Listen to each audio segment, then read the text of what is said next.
Welcome back to the Off the Bench podcast. We got some headlines for you. But first, Jim, I got to announce some winners. So, just so everybody's clear, Jim, take us through the criteria and the standards for how people were the enter, just so there's no confusion. We're not playing favorites here, randomized. How did it go down? And that's the thing. 3 of these 6 accounts are going to look like favorites, but when you share our show a lot and you interact with us a lot, that's probably how that's going to happen. For every time they shared an episode or a post, they got an entry, no matter whether it was Facebook, Twitter, or Instagram. And so therefore, like that first one you're going to read off when it comes, they probably share our content probably as much as anybody. And so, for every share they had in, they got entered into it. And so, we got 6. I even added an additional winner for an extra IOTB shirt because everybody, since they've been seeing my wife make those for all the games I've been going to, everybody wants one. So we did an additional winner since we had so many shares. We ended up having probably across all 3 platforms, Daniel, probably about 300 shares. So feel pretty good about it. And for those who don't know why we're doing it, we're over 100,000 downloads, and Adam was our 200th guest, so pretty big deal. Big time, man.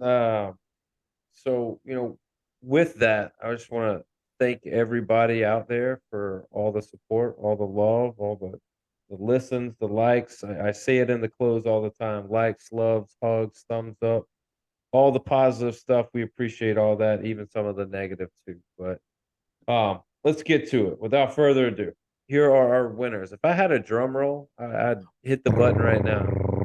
Ooh, that's solid.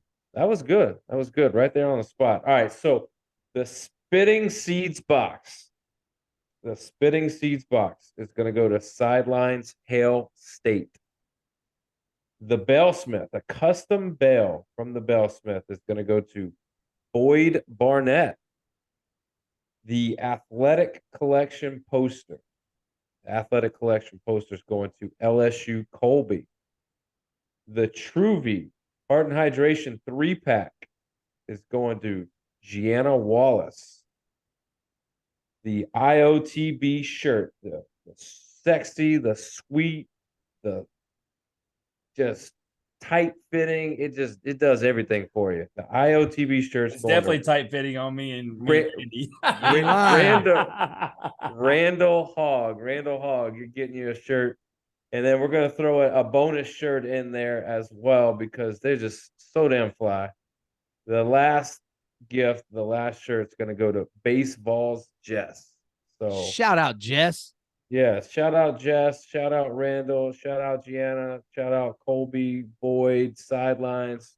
Appreciate all the love, all the support. Keep sharing the stuff. If there's anything we can do to you, let us know. But Jim will be getting those things over to y'all as quickly as we can. So, guys, with that, let's give the people what they want.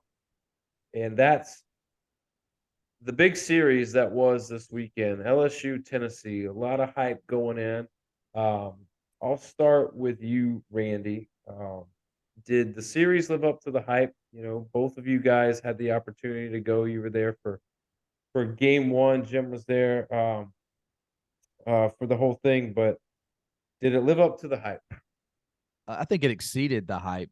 One of the things that Jim and I talked about with some guys pregame was like, here we are. We have 2 of the best pitchers in the country, and watch it be, 11-9 or something, 12-10, and it was not. I thought that obviously Skeens was dominant, but Doe did not have his best stuff, but he really battled, and we really saw a pitcher's duel go in the bullpen. Pitch well for Tennessee. Obviously, Skeens goes longer, but as far as did it live up to the hype, it exceeded the hype in my opinion for a lot of reasons. I thought it exceeded the hype for the atmosphere. They set an attendance record on Thursday night. A lot of people were saying coming into the game, why is this Thursday night not going to get the crowd? They lied because they broke an attendance, and that place was electric. 13,068. Yeah, and damn that last person for not coming in and not giving us 69. Come on now. But no, DB, it exceeded the hype. The atmosphere was electric. LSU fans couldn't have been more friendly. Obviously, Jim keeps the elite company before the game. Those guys, Rodney and George, all those dudes were amazing. But even going in, just the random LSU fans that I ran into, waiting in line or whatever. They were all so cool, real chill, pretty much the opposite of what I've experienced from their football fans, to be honest. But it exceeded it, man. That's what college baseball, it should have been showcased more. For sure. You know, looking at the series as a whole, net positive, net minus for Tennessee, Randy. Net positive. And I know the goal is to win the series, and I understand that. But what Tennessee coming into the series, their starting pitching has struggled a little bit. The bullpen has been their strength. I think everybody knew how good the staff was. But however, I think that we found some things in our lineup. Obviously, Kavares Tears is kind of coming back. He got to pinch hit a couple times. Didn't even get on base, but he hit the ball really hard. They found some barrels. They even hit Skeens. They had 5 hits on Paul Skeens. I don't know the exact numbers like Jim does, but I don't think there's been a lot of people that get 5 hits off Paul Skeens. So for me, it's a net positive. I know I kind of jokingly tweeted this out that Tennessee outscored LSU on the series. That's not really the goal, but to put up 20 runs against that staff, that team in a 3-game set, that's where you want to be. For sure. So, Jim, you were uber confident in the Tigers prior to the series starting. Obviously, they took care of business, ended up winning the series. But from your perspective, what was gained by LSU doing what you thought they were going to do? Well, first, before I get into that, I do want to say this because Randy Doe, one thing that Doe has had a problem with is early in games, and so shout out to him because it looked like it was going to go that way. 2 base runners, nobody out in the first inning, and he got hard out contact too, and he got out unscathed, and so you got to give Dollander the shout out on that because he went 5 and didn't let anybody get to him. Because really after that jam, he didn't really get into any trouble through that, and so good for him not having that early trouble, and that spoke to Randy in that showdown because you had 5 scoreless innings between both teams, and both dudes got into a groove. What we got, was confirmed. The guys who we know are clutch, right? Like, so Gavin Dugas is, man, like he, especially being the local kid, has been that guy. And then Dylan Cruz, batting average went up again, by the way. Like, just it's a like Adam talked about it, it's a freak. But the gain is that they showed against the best pitching staff in the country, they could still hit, even though they didn't put up the runs they have on other teams. They still put up more than enough to win. However, Sunday, not the case, whereas they actually did put up the hits, but they, I'm not going to name their names, but we had 2 IOTB guests strike out on 2 different occasions with bases loaded back to back. Kind of hurt my heart. And that's the negative I'd give you, Daniel. We have a Sunday starter issue, and obviously, if you're going to be a championship caliber team, you're going to have to figure that out. Maui absolutely launched one first AB of the game Saturday, and then it didn't get any better after that. So, bullpen actually didn't look too bad all weekend. I definitely Garrett Edwards still look good. I feel really good. So I feel just as confident as I did going in, even though we didn't get the sweep that I predicted about this team. And I still feel really good about Tennessee because I saw what those pitchers do. Dogs. Yeah. Randy, I'll ask you, man, does this change the trajectory for what Tennessee can do, knowing that maybe LSU is the better team, but does Tennessee's chances of going to Omaha, winning the national championship, does losing this series deflate that any? Not at all. I think you come out of it with some positive because if you're Tennessee and you're Vitello and the guys, you're saying, hey, look, we squandered some opportunities. We had some really bad blunders and some big spots that maybe that changes the trajectory to where we win the series 2-1. And that's not to take anything away from LSU. They did what they needed to do. But if you're Tennessee, you're saying, look, we dropped a pop fly that went for a double to the pitcher's mound, right? Then we drop another pop fly by a sure-handed second baseman. He gets up in the air, miscommunication. There were several. Randy, let me ask you this: why in the games that I watch, Tennessee's base running is not good. Well, before you get to the base run, can I say something on the fly thing? The wind was wicked. It was. These guys are supposed to be best of best, but I'm gonna tell you because on the flip side, I thought Dugas was gonna drop one at second base too. It looked like he was. Well, yeah, dude. These guys were doing dances out there trying to catch that ball. I saw base running's bad. multiple occasions, guys getting picked off with like in non-running counts and maybe like even just bad counts. There was two specific pickoffs, but the one that probably bothered you most, Daniel, that's not Yadier Molina by the has. That's freshman Brady Neal. Yeah. Picked him off from the catcher's mound, picked him back pickoff first. Right. And here's the thing. He didn't throw it down there once. He threw it down there twice. Like that to me, that's just silly. That's a lack of focus and I don't know. And I think that's, I mean, look, when one of the fun parts, one of the fun stories of that night, Daniel, was, we know Tony V for everything is, and he showed that he was still a good dude because he stopped and talked to me and Randy, took a picture, but Haley Jowers decided that she was going to ask him to smile for the picture. And he had an explicitive and said, no, we lost and refused to.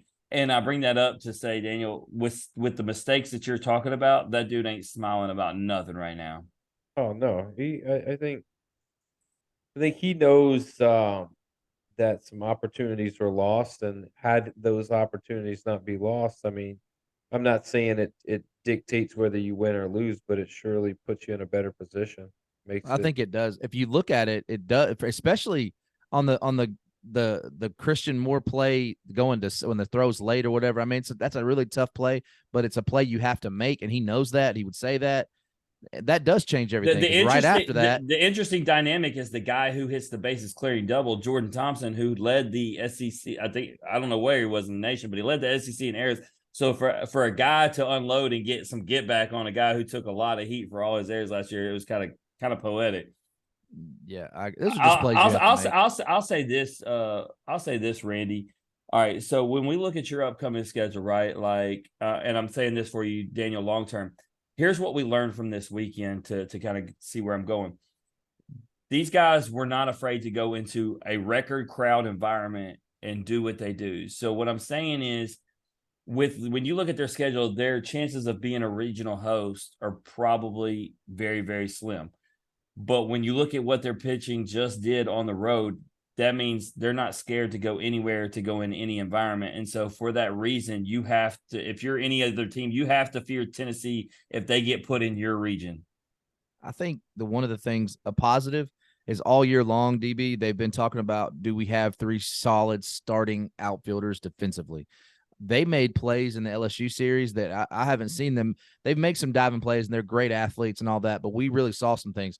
Dreiling comes out and just plays his tail off. Hunter Inslee comes out, plays his tail off. Christian Scott, our boy, made some great plays. So I think you found some magic to work out there. And you found some dudes, right? Tony V, you flips the lineup up Sunday, especially, and you found some guys. Like Jim said, you're in a raucous environment, and this team, they're not as experienced and seasoned as LSU is. So to make the mistakes in those moments is really not that surprising.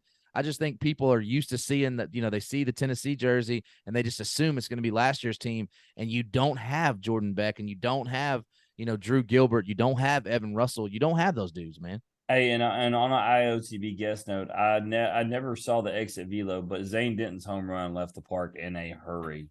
Look, Zane has really started to find his I don't want to, speaking of off the bench, I don't want to harp on this, but I think that our boy Griff, he's been struggling. He really struggled in this LSU series. Everybody struggled against Paul Skeens, but I think that he'll get back in the mix. That guy's too good to stay down. So, but I called it before the game. Simo, Christian Moore, he had the error, 2 errors as a matter of fact. But without him, they don't even win Sunday. That guy was the straw that stirred the drink, baby. And I said it going into our preview on the 60'6" LSU pod. I said it on Twitter. Me and Jim going back and forth. Simo is the heart and soul of the team in a similar way that Drew Gilbert was last year.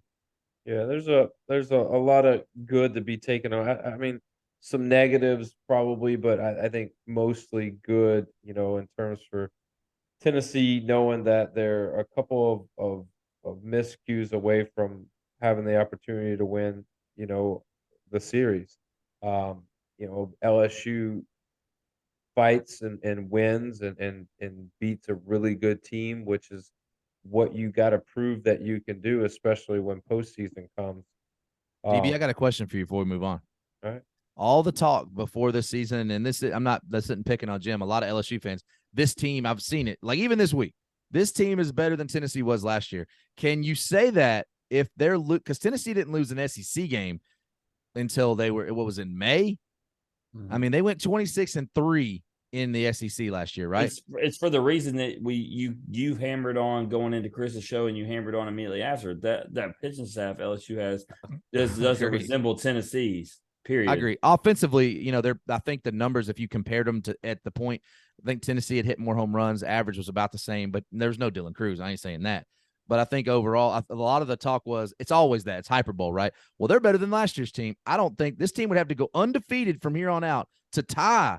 If you remember correctly, because Doe, first of all, finished the season but Doe and Beam both had sub 1 ERAs who both like their first like 7 starts, and then like I said, Doe kept it. Like I mean, so that's your main comparison with Burns right there in the middle. Like those dudes didn't have none of them had a loss, and they're a whole different pitching staff. And Chase Burns led the nation in strikeouts. Look, like while I've been defending Ty Floyd, Randy, you never heard me once say Ty Floyd was Chase Burns, right? Like I mean, that's never what I just said. He was a legit Saturday starter, but no matter what way you chalk it up, Tennessee's pitching staff was just a whole different animal.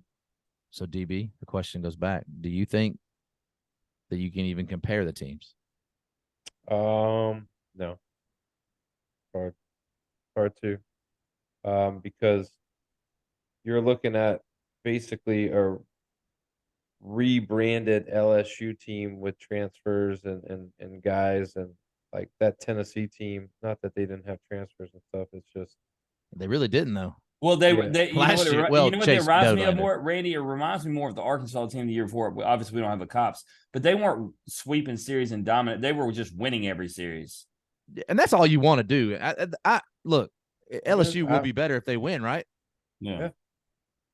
I mean, I've said it from day one. You don't have to sweep series. You just got to take 2. You just got to win. I just know the team that we're going to talk about next. I heard, and Randy saw it because you're not on the Twitter watching, Daniel. We got some Mississippi State people who said y'all actually should have lost, and Mississippi State handed y'all that series. That's the rumor on the Twitter mill. The facts only account said y'all are fool's gold.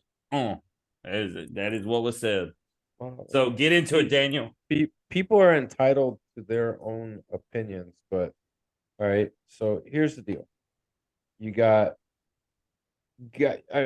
72 home runs on the season. That tells me that you can swing the bat, and for whatever they want to say, this and that, like none of that really matters. All right, Braylon Wimmer hits a home run to lead off 2 consecutive games. You get good pitching out the gate, with the exception of Noah Hall, and I'll get to him in game 2. Game 2 was, I think, an anomaly. It's just not indicative of what South Carolina has been so far this season. But you get a guy like James Hicks out of the bullpen. He picks up 2 wins in relief for South Carolina, and it's not that that's luck. Like he's 5-0 now on the season. He's got a 1.9 ERA. It's not like he's going out there and lucking into these things. You got guys like Ethan Petrie, hitting double after double. You got guys like, Gavin Casas. You got Cole Messina, Will McGillis hitting multiple home runs in the series. Like, yeah, the games were closer, and so maybe Mississippi State fans may have thought they had a chance, but they gave up 7 runs in the 9th inning. Like that's not indicative of a good team. All right, that was game 3 that they did that, but game 2, Noah Hall, who's been great all season, goes out and he's not his best. All right, And to me, it was like he missed locations, and Mississippi State, being an SEC Division I team, takes advantage of that. They end up run rolling, finishing the game in 7. But at the end of the day, I don't think it matters how you win. You just win. And that's what South Carolina has proven that they can do. And if Mississippi State really wants to get into it, they need to look at the course of this season. This ain't something new for South Carolina to have to claw their way back and win and figure out how to, have late rallies and games to put themselves ahead or put themselves in a position to win. They've been doing it all season. I think the difference is they rely on the long ball. Um, as you notice, I haven't looked at the totals, but I would say they're probably still up there, number 1, number 2 in home runs hit this They're season. number 1. So, like, I think that's for Mississippi State to say that they're fool's gold. I think that's them really overlooking the problems that Mississippi State has. You mean a on their team. 14.77 ERA? What the problem that they Yeah. caused for me is I sat there and said Kentucky, I refuse to rank them higher because of what's coming. And Mississippi State fans want to chime in and say they thought after playing Kentucky and South Carolina, Kentucky is the better team. I was like, please stop. Just stop. Mississippi State fans are really going through it right now. Yeah, So, they might be it, Randy. They're going through it so bad. They're just saying things they don't even know what they're saying, right? Yeah, they've lost it. And here's the sad reality is when your fan base starts rooting against other teams, that's how you know you're in trouble. Yeah, what do you? Because you got nothing. They got a no expectation. One of their biggest Twitter accounts, Chad Mask, his caption is no expectations. Lounge Dog now is going after pimento cheese on Twitter. That's where we're at. That's where we're at. Luckily, they didn't win awards. Sidelines, Hell State did. They stay loyal. Good account to win. That's right. All right, Jim. Let's get into this. It's I'll say this. South Carolina has North Carolina in a midweek tomorrow. I will go on a limb and say Will Sanders might start that game. Oh, which reminds me, side note, because we're not going to get into it. Randy, you mentioned Memphis baseball earlier. Grayson Saunier is the starter tomorrow against Memphis. Just a little preface side note before we get into Will Sanders. Damn, I'm gonna hate to root against our boy. Gotta do what we gotta do. Anyway, yeah. So Will Sanders is. So let me ask you this, Daniel, and I bring it up because it ties directly to the series that we're going to get into. Thatcher Hurd is expected to possibly toss a couple innings in our midweek to see how they want to approach him going into next weekend. He's our current Sunday starter. So I ask you this to flip those two together. If he goes out and looks good, does he find his way, not obviously starting this weekend, but does he find him as maybe the first guy out of the pen? I think that's what they're toying with because they got Eli Jones, they got Hicks that are good pitchers, but up until this past weekend, Eli Jones he hadn't started. He'd come out of the pen. You got Jack Mahoney, who's just giving you great, he's probably most reliable. I thought it was Noah Hall, but Noah had a really, really tough outing against Mississippi State. But competitive wise, you're not going to get anybody better than him. But I think Will Sanders is just in a really weird spot where he's surrounded by really good arms, and he might be kind of overshadowed, especially if you have one bad outing, and those guys are continuing to have good outings. Well, it's a tough spot because I believe he's like our guest Adam is in the sense of he just wants to be on a winning team. But you know me, I watched that draft board and he slid down it. So while he may want his team to win, I'm sure he doesn't like seeing his name fall down that list, unfortunately. No, and that's why, playing a ranked Carolina team, and if he gets some innings there is big. And then if he doesn't, you're gonna need him this weekend. You're gonna need all arms on deck this weekend. I'll tell you what scares me coming in this weekend. It's something that Randy and Chris from 60 foot 6 inches has said. Now, granted, I did preface earlier saying Doe never got hit off of last year because even the Notre Dame, that was the game they won. He went 11-0. So it is possible to go all year unscathed, but it feels like there's going to be a game where Paul Skeens is human.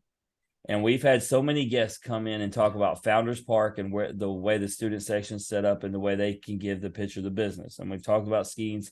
He did go play in Bluebell, which we've heard that about as well.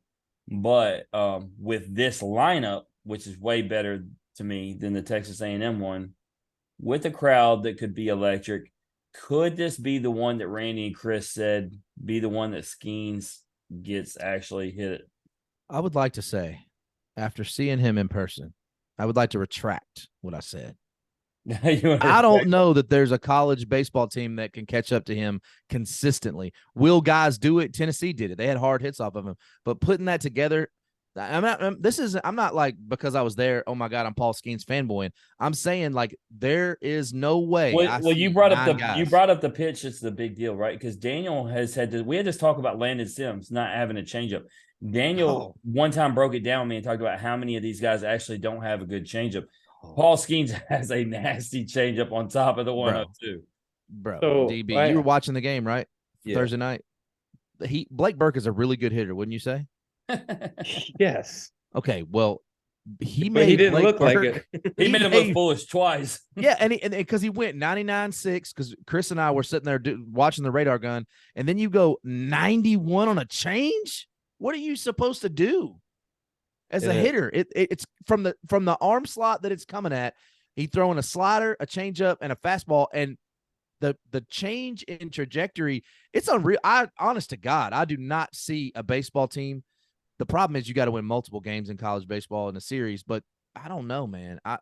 Maybe I'm just having like recency bias, but I don't see he's not Doe's never mowing him down. I guess my point is, Randy, I don't see it either, but I feel like when I look at the schedule, when I run through the schedule and I look at the way South Carolina plays specifically at home, I feel like this could be the game, I guess is what I'm saying. This could I think I would be like I wouldn't be concerned like for like a down game in that regards. I would look at it as maybe like overlooking and coming off of a big weekend going, oh, like we kind of had this hangover from the past weekend of being up and beating, Tennessee and having to be in it. And then they kind of falter a little bit. But I think these guys at this level, especially a guy like Skeens being as good as he is, I think they thrive for environments like that. Or at least I would assume they would. Yeah. I feel like for South Carolina this weekend, because of the very comments that me and Randy were talking about, the fool's gold. I think they're going to be so jacked for this. This is a chance to show everyone. I think one thing that I've noticed about South Carolina is they can get chippy, and they have a little bit of that Tennessee edge in them. I don't know if it's to the extent because I don't think they've won enough games to put themselves there yet.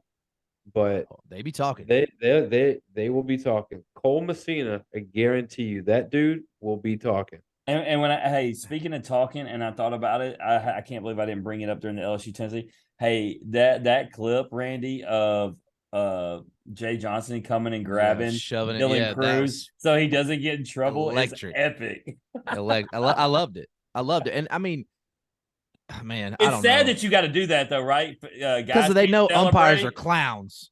Like Daniel, if you didn't see it, he wasn't doing anything crazy. He was just excited, but he was so far out of the dugout that Jay was worried. So literally, Jay grabs and wraps his arms around him, and starts dragging him in the dugout.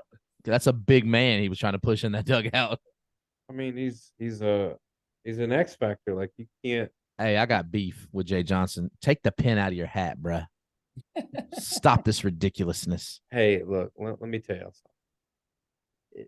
It is very hard. Like when I was coaching, I constantly had a pen in my hand.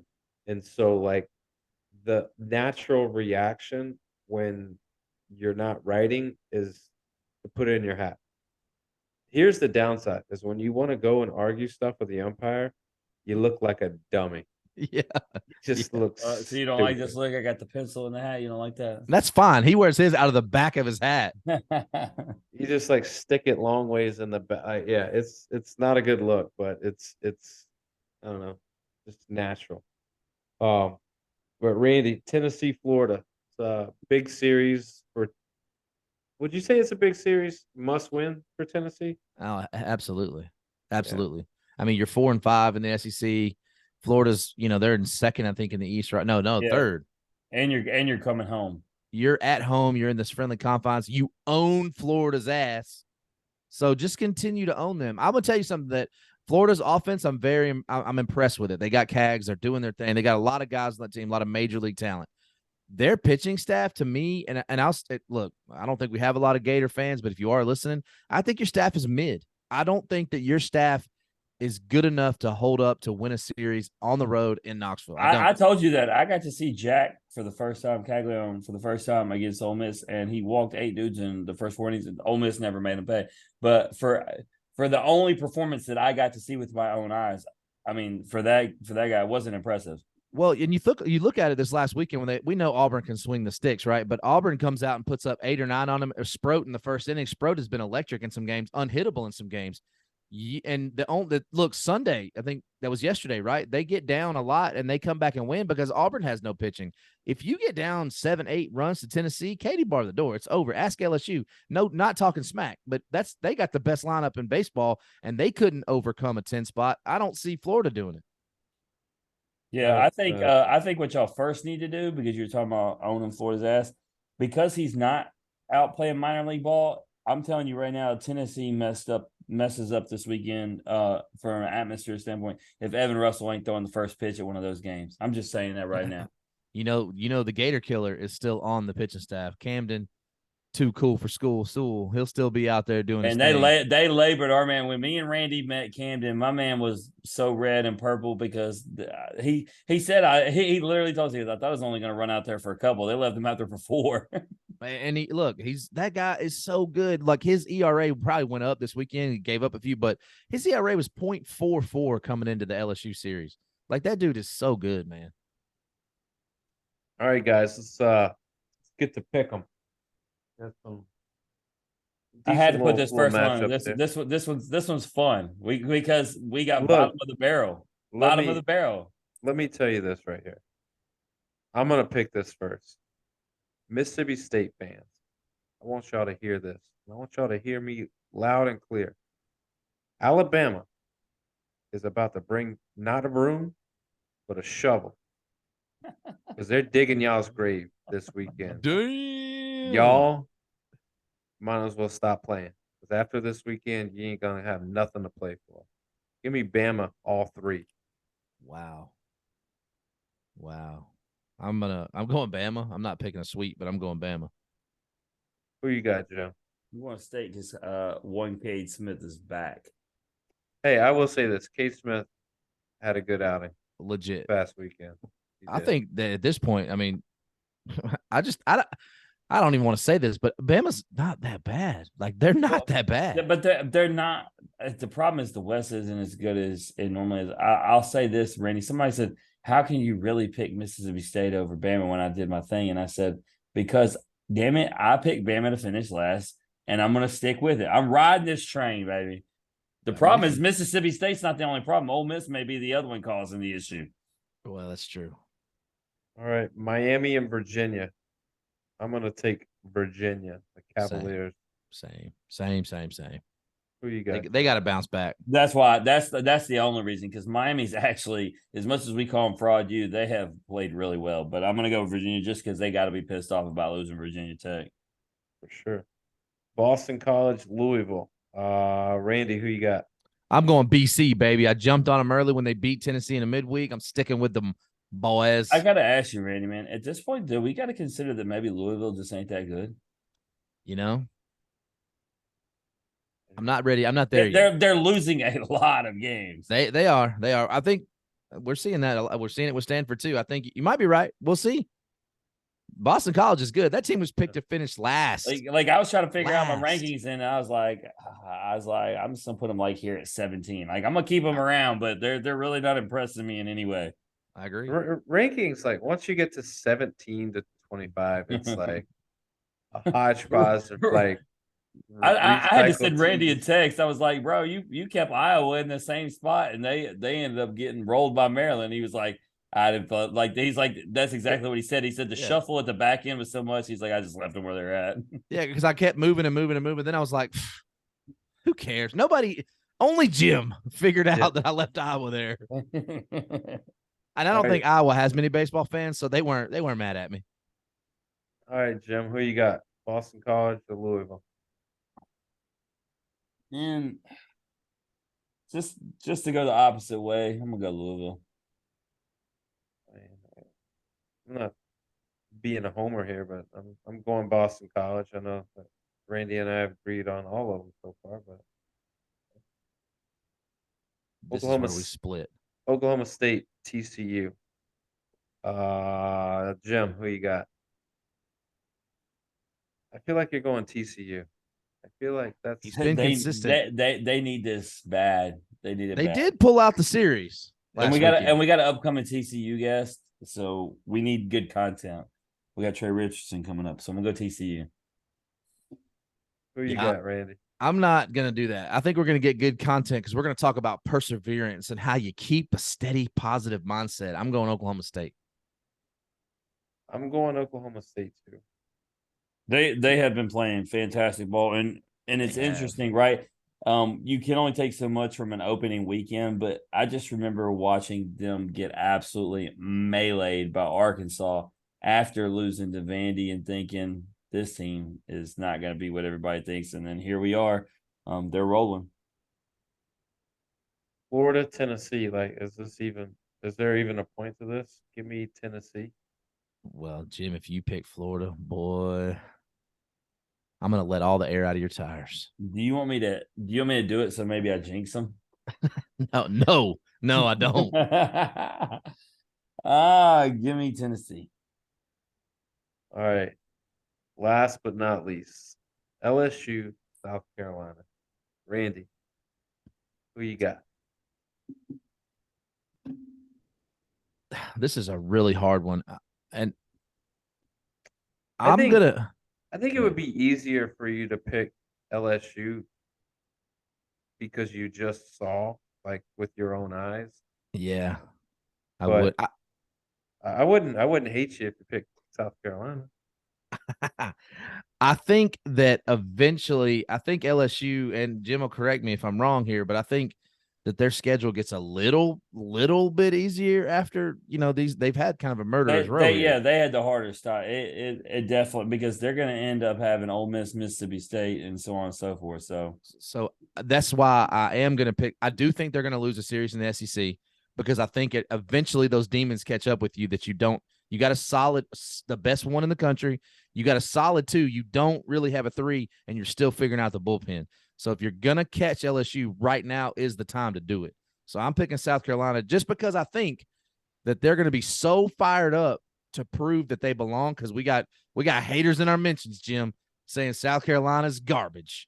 And I think they're one. And plus we got, look, it ain't gonna matter. This will probably be if they lose it, this might be the best thing that Jay Johnson could possibly have happen. Wake Forest will take that number 1 spot and sit with that number 2 next to you. And DB will be like, I told you. Then I might spell Wake Forest right. So you don't even know where it is, bro. Yeah. So Jim, I'm gonna assume you're gonna take LSU. Yeah, and I'm taking South Carolina. I'm gonna go Friday, Saturday. I'm gonna stick with Thursday, Friday. I'm gonna say I'll take the Saturday game just because I don't know who's pitching, and whoever is pitching has struggled. So unless it's Garrett Edwards, if it's Garrett Edwards, I'm saying right now here on this show, it's a sweep. I think we win Saturday's game. You better watch it. Ty Floyd's coming for you. Wow. Hey, can I tell you something, Daniel? Jack Are Mahoney, y'all Thursday, dude. Friday, Saturday again? Yeah, it's everybody is because Easter.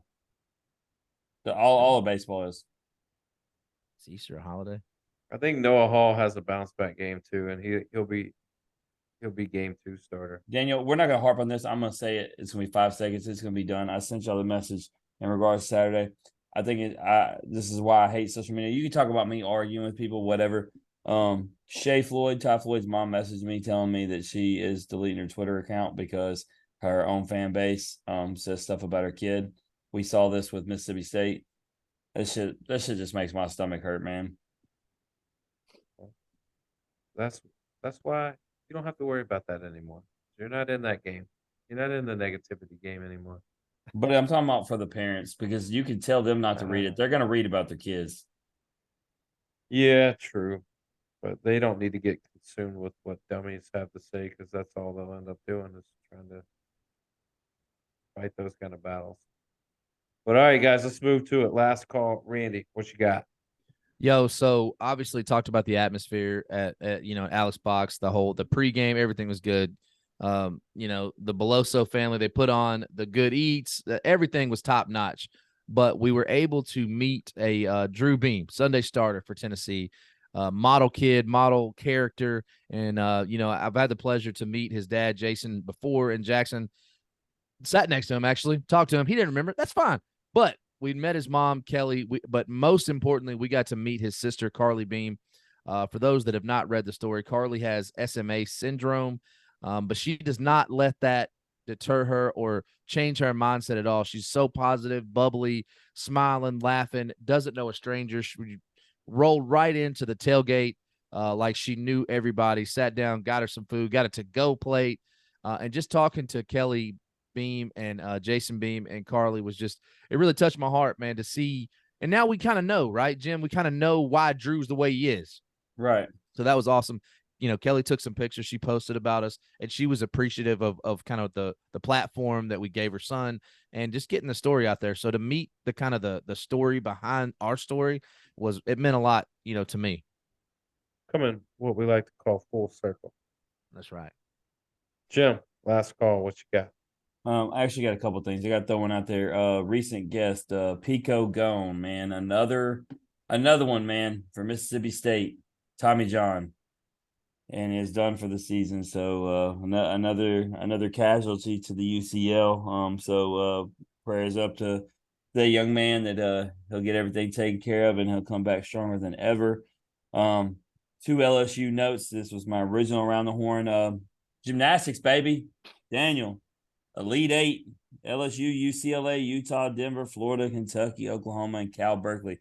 Also worth noting in there, UCLA, we had Shea Campbell on the show, so that's pretty cool. So we got a second rooting interest if things don't go well for LSU. But yeah, man, they just won the women's basketball championship, which was the other thing I was going to talk about. But gymnastics, a chance to two women's sports very close together, possibly take home two natties.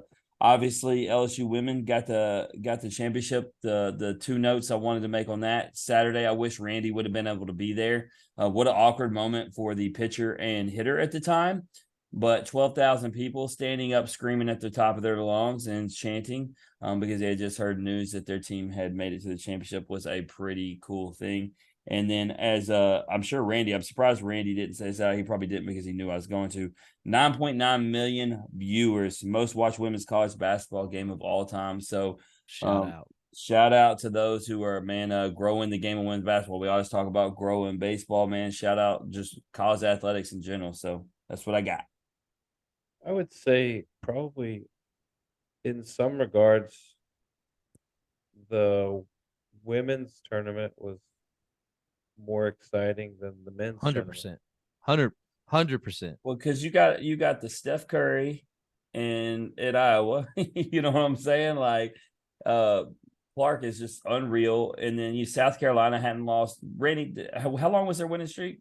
37, 38, something like that. They had one. You're right. Last year too. It had to be like in the 60s. Yeah, I don't even know now, but yeah. So you got that. It's a better tournament. And then you got LSU, who was kind of the villains, and and Kim Mulkey and her the way she dresses and Angel Reese. Love her. And so, I mean, it was not even just good basketball, but it was entertainment value. And on that note, on Angel Reese, I'm gonna tell y'all something, man. All you undertone racist people that are putting all that stuff out on Twitter and Facebook and all that, everybody sees that racist stuff you're putting out there, man. Be better than that. You know who's been coming for their necks all day? Shaq. It's ridiculous. Shaq coming for everybody. I was gonna make that my around the horn, but I just thought that Carly Beam deserved more attention. No, you're good. You're good, man. Carly Beam does. So shout out to that. Absolutely. For me, y'all the twos, we the ones. Roman Reigns, 2.5 years as the champ, the WWE Universal Heavyweight Champion. Just defended the title at WrestleMania. 2 nights at WrestleMania. SoFi Stadium. Good. Good little entertainment. Let me know if y'all need a recap of that. I got it. Gotcha. I actually that Wednesday night Grizzlies Clippers game was wrestling night, Daniel. Got to see some wrestling. See some pile drivers and some suplexes. Yeah. Nice. All right, guys, let's get out of here, man. I want to thank our guest, Adam Cesari, for his story. What a great dude. Great cause. I want everybody to know going over to at Wake Baseball on Instagram. There's a link in there for the auction for epilepsy, their Saturday game. All the proceeds to the auction are going to that cause. So make sure you go over there, you donate, you shoot for any number jersey, whatever you want. There's some that are up there in the thousands, but there's a couple in there that could use some bids. So either way, it's for a good cause. We appreciate Adam for joining us and letting us know about that. If you like hearing Adam's story or you just like hearing us average Joes talk X's and O's, please like and share the podcast on Facebook, retweet us on Twitter, listen and subscribe on Apple Podcasts, Spotify, and Anchor. As always, comments, ratings, feedback, thumbs up, hearts, hugs, love. We'll take it all. And we'll see everybody in a couple days where we got episode 24, where we're going to be talking Maryland baseball with Jason Savacool. This has been the In Off the Bench podcast. As always, remember, strong bodies, sharp minds, grit and grind all the time. We're out.